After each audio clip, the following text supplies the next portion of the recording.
I wake to the annoying din of my alarm clock. Its bright red numerals lighting up my face. It's the same alarm clock I had at home, one of the few remaining artifacts from my days before coming to Yamaku. I'd hoped that using it would help ease my transition into this new life. No such luck, though. Groggily dragging myself out of bed, I wipe the sleep out of my eyes, then reach over to my desk. I open a couple of the bottles of medication strewn across it and swallow a few pills dry. By now, the process is starting to become automatic, something I should be glad for given their purpose. Feeling much more awake than before, I wander into the bathroom. While the shower warms up, my mind begins to wander as my new daily routine begins once again. The bright colors of the fireworks fill my mind, as do the two girls with whom I spent my time watching them. It feels strange to be moved so much by people I know so little about. Then again, I suppose these aren't normal circumstances. At least I have someone to talk to now, aside from my schoolmate next door. With the time left before school begins today waning, I begin to get ready for class. Walking through the door into the classroom, I notice that I'm still somewhat early.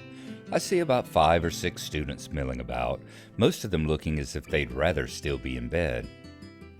It's at times like this that I appreciate being a morning person.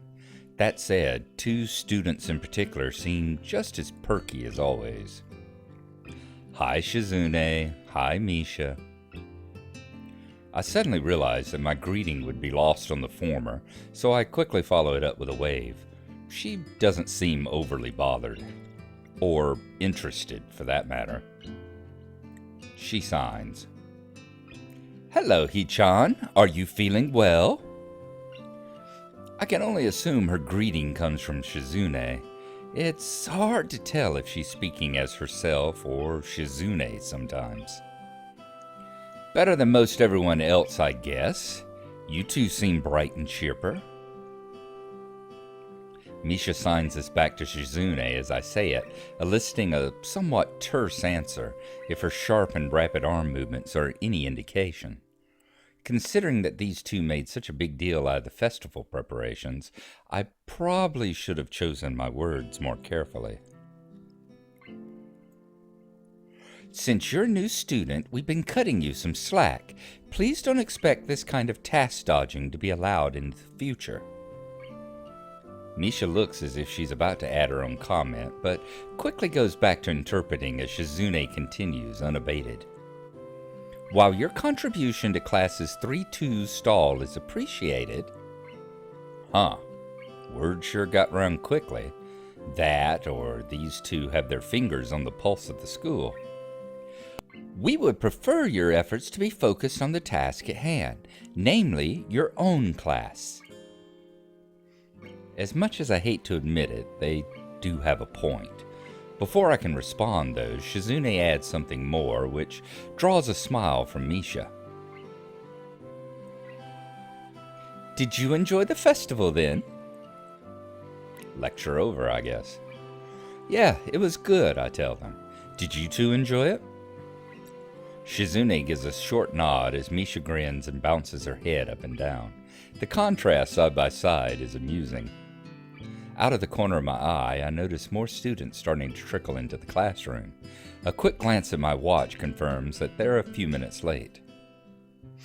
I look over to Hanako's seat and realize she's already there and contentedly reading a book. It makes me wonder just how long she's been there without me noticing.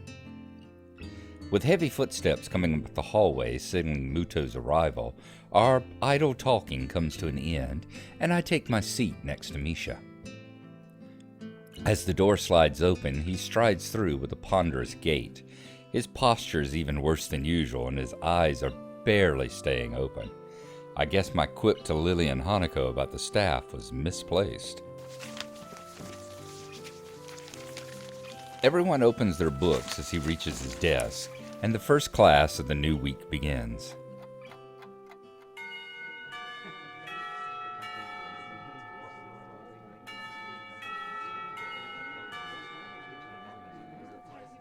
I rub my eyes as the lunch bell rings out, glad for the temporary reprieve from work.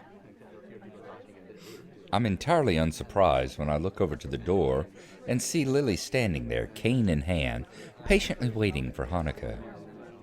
Considering her acceptance of my request to join them yesterday, I decide to spend my lunchtime with them rather than eat alone. Hanako moves surprisingly fast to meet her companion, and the two enter the hallway before I can catch up. Lily's head turns slightly, registering the sound of footsteps behind her. As Hanako notices and follows her lead, she almost jumps in surprise. Hisao? I mean, hello, Hisao, Hanako covers. Hi, sorry if I startled you, I say. Lily turns to greet me, helped in her orientation by Hanako. Good afternoon, Hisao. Are you joining us? If it's no trouble, I tell her. There's not much else to do, really. Lily gives a small nod as if to silently brush away any idea that it would be troubling in the least. We descend one set of stairs and walk down the hallway to the usual room, our pace somewhat quicker than usual thanks to Lily using Hanako for direction, rather than her cane and the railings. As expected, it's deserted. The sounds of the other clubs can only barely be heard as sunlight streams into the room from outside. Looking around the room, I notice a couple of empty easels propped up against a wall that I don't think were there before. The art club must use this room as extra storage. Should I get the chess set out? Hanako says. Her voice seems less tense when she's directly addressing Lily. Yes, Lily replies. I'll make tea while you sort the pieces. Ah, I can do that for you if you'd like. She ponders offer for a moment before smiling, confirming that I've made the right choice. Her face is remarkably easy to read. Very well, she says. Thank you. She slides her retracted cane into the handle of her bag and sets it against one of the table legs before taking a seat opposite Hanako. As I prepare tea for the three of us, I can hear the small wooden pieces being set on the board. I wonder how good Lily is at chess, given her circumstances. By the time I place the steaming teacups onto the table, Lily and Hanako have already moved their first pieces as they nibble on sandwiches and rice balls from their respective bags. I note that the chessboard they're using has holes in the middle of each square and pegs on the bottom of the pieces, and has each dark square slightly raised. Watching Lily's fingers skating over the board, tracing out the positions of the pieces, makes me marvel a little at the simple ingenuity of the design. It must be specifically made for blind players. Here you go, I tell them. Hanako gives a small nod as I put down the cup next to her side of the board. Lily's hand ventures sideways slightly, so I gently place the cup touching the tip of her fingers, a gesture she seems to appreciate. I finally take a seat and silently sip my tea as the two play. The contrast in their appearances while playing is interesting to watch. Hanako looks closely at the board, her face one of focused concentration. Lily, on the other hand, keeps her head level and maintains her calm neutrality. Lily's gentle voice addresses both of us as she continues to play. How was class now that the festival's over? I look to Hanako to see whether she'll answer first, but see that she's doing the same. Not great, I say. Half the class seemed to be dozing off, even including the teacher, not to mention a test on top of all that. Hanako quickly adds her own agreement with this. I could imagine that being a bit difficult for you, being a transfer student, Lily says. Well, I think I did fine. Other than the shock of a test coming so early, Science is probably my best subject. How'd you do, Hanako? I ask her. Me? Okay, I guess. Hanako's too sincere to be able to pull off lying very well. That much is obvious. Lily's smile slips very slightly. From her reaction, Hanako mustn't be skilled enough at academics to do very well without preparation. How'd your class handle it, Lily? It went surprisingly well, actually. Only one student was absent, which was better than what the teacher expected. With the topic all but run dry, the two concentrate on their chess game once again. I can't say I've ever liked the idea of chess as a spectator sport, but given its unique nature, for once I'm wrapped in watching the game unfold. As time wears on, both of them demonstrate decent skill at playing the game. Having captured 2 more pawns than Hanako, Lily has the upper hand, but only slightly. Until Hanako makes a strange move with her queen. Seizing upon this lapse in judgment, Lily takes the piece with her knight. Without hesitation, Hanako moves a pawn to take Lily's rook on the opposite side of the board and promotes it to queen. Lily's face falters as her fingers move over the pieces, and she realizes that she just fell into Hanako's trap. It's a little distracting to have the board traced out after each move, even if it's out of necessity. Judging by Hanako's lack of reaction, she must be used to this. She and Lily must have played at least a few games of chess against each other after all. Check, Hanako says. That's not bad at all. Nice, Hanako. The compliment causes her to flower into a surprised blush. Thank you. I didn't think it would work. I look over to Lily, her fingers having just finished tracing out the position of her remaining pieces in an attempt to extricate her king from this bind. I think this is checkmate, she says. I take another look at the board to confirm.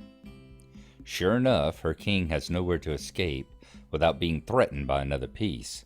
My earlier question as to which of them is better at this has just been answered. So it is, I say. Lily gives a small sigh as Hanako smiles. From their reactions, this seems like a fairly usual result. How long have you two been playing? Since I was young, Hanako says. Lily nods at Hanako's brief answer. Hanako taught me how to play soon after I met her. I can beat her every now and then, but that's a rarity. I don't seem to have the right mindset for it.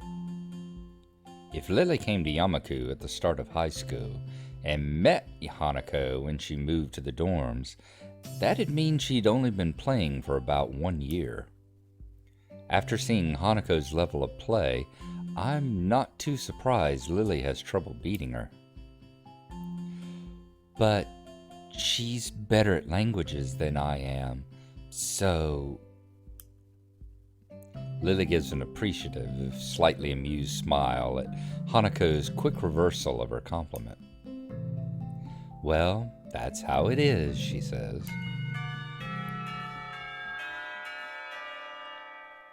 Much to everyone's surprise, the bell suddenly rings, heralding an end to the lunch break. That game lasted longer than I thought it did. Same, I say. I guess we'd better get back to class. Hanako's already in the middle of packing it up, so I take Lily's bag and offer it to her.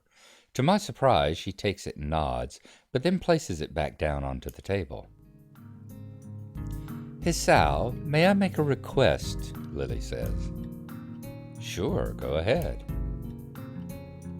Would you mind if I were to quickly feel your face?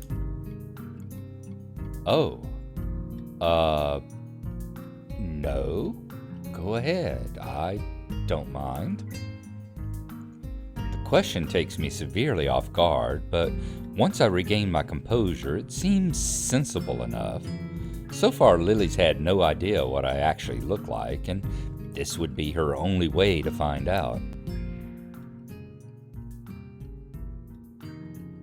Lily raises her right hand, which I take in mine and guide to my face before letting go. The room is entirely silent as Lily's hand moves over and around my features, from my chin to my cheeks to everywhere else. I expected this to feel a lot more disquieting than it does. I suppose that's because the action is entirely a matter of practicality, being functionally no different to simply looking at someone's face. Her hand is soft, but what takes me by surprise is the length of her fingers, not to mention how sure even the slightest of her movements are. I have no doubt that her level of tactile feeling would be far beyond mine. Her hand briefly runs through my hair before retreating. I'm sure that every inch of my face has been committed to her memory.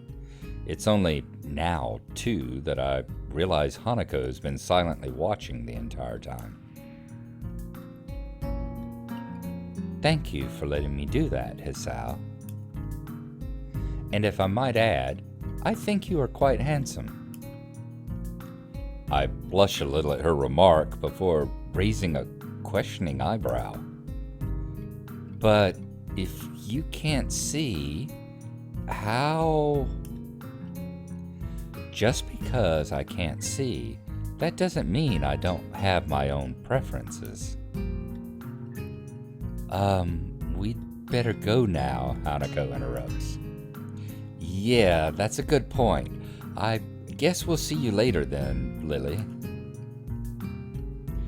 Walking through the hallways back to our classrooms, I notice that Hanako seems quieter than before, but also more comfortable. Lily, her hand on Hanako's shoulder, seems to pick up on her assured pace as well, smiling as they walk.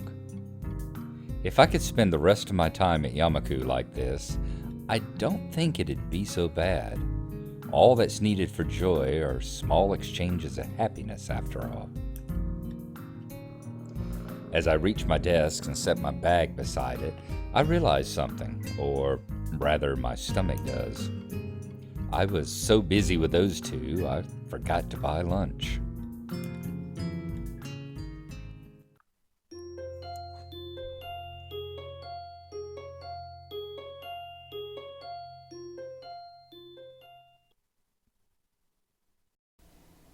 So the Monday after festival arrives, everyone's back in class and got that general after the festival, after the holidays malaise going on.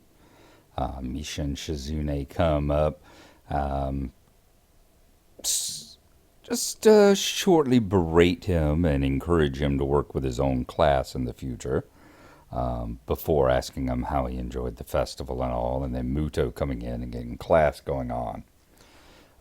Once lunch hour arrives, Hisao decides that he will go and take Lily and Hanako up on the offer of being able to spend, well, let's say Lily's offer of being able to come and spend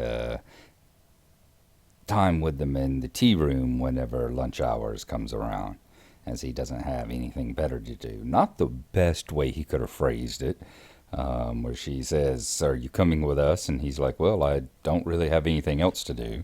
That wasn't very flattering, but anyway, he gets to go on and continue working on their conversation and their relationship.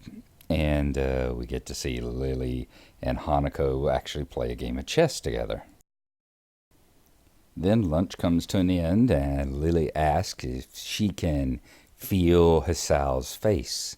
And he, after a moment's hesitation, allows her to do that. And she spends some time feeling his various features and then declares that from her point of view he is quite handsome. And they return back to class. It does remind me, if y'all ever watch WKRP, it reminds me of an episode of that where the guest star on the show. The guest protagonist was blind, and then at the very end of the program, he asked Jennifer, who played Lonnie Anderson, if he can feel her face, and she just laughs and kind of catches him out with that on. Is this some kind of a blind come on? And he laughs and says, "You got me," and that's where the show ends. So I wonder if that's kind of the same thing with Lily here as well. Okay, so there we go, and we will continue seeing how their relationship develops now as time goes on.